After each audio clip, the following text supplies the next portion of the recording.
It's easy to take what you want out of election results. Both sides of the political divide do it, no matter whether they win or lose. The victor claims that 51% of the vote gives them a mandate for the policies that they want to implement, while the loser claims that 49% of the vote gives them a mandate to oppose the government's policies. Well, the sooner we accept that a mandate is when two gentlemen go out to dinner rather than some unquestioned political authority, I think the better off we'll all be. But poking through the entrails of elections, it can be very interesting, at least to this pundit. And September is shaping up to be a very, very interesting month when it comes to politics. You see, there are at least 5 significant elections that are going to be held this month around the world. The first, in Norway, was held on September the 13th. And there, the left-wing opposition party ended 8 years of centre-right rule.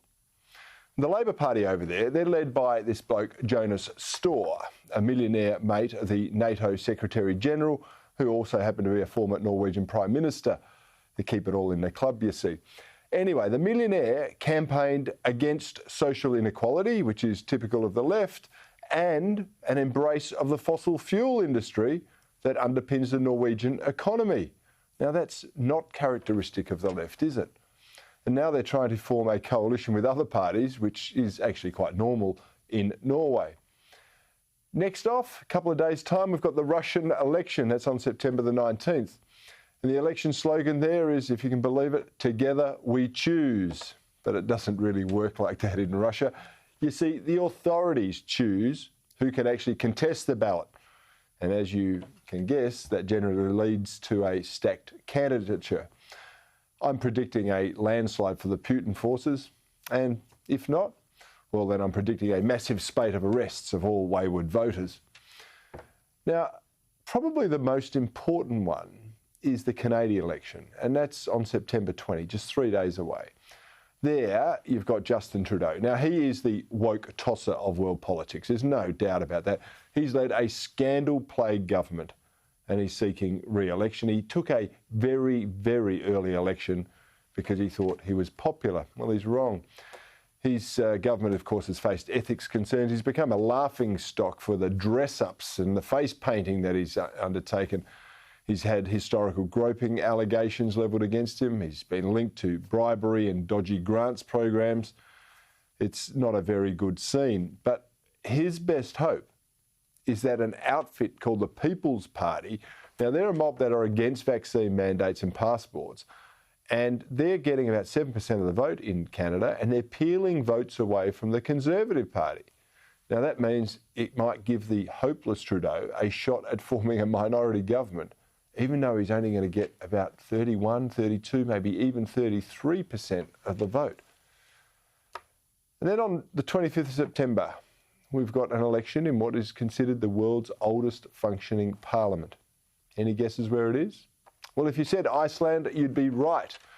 And that's likely to throw up another coalition government, but this time with a change from a left-green leadership to a centre-right leadership under the guidance of the Independence Party. And then we've got the big one of Europe. It's the German election on the 26th of September. And this, of course, is going to decide who's going to succeed Angela Merkel as Chancellor after 16 years in a job. Yet another coalition is likely there, with some suggesting that it's going to be a two-way deal between the conservative Christian Democrats and the German Greens. And that's what they're saying is most likely. But there are 6 main parties in the contest, so myriad combinations of coalitions that could form. But did you ever think the Conservatives would be teaming up with the Greens to rule a Western country? It's very strange, and it proves the axiom, politics indeed makes for strange bedfellows. So, how much can we read into these results? Well, it's clear to me that incumbents are now under enormous pressure, except in Russia, which suggests that people are actually waking up to the garbage that they've been fed by their politicians in recent times. Everything is not right in the world, and the people realise that. So they're finding out that the politicians, rather than being our saviours, are actually to blame for most of our woes. And that seems to be the common thread almost everywhere. And I think that incumbent governments should be very worried that the voters will be coming for them next.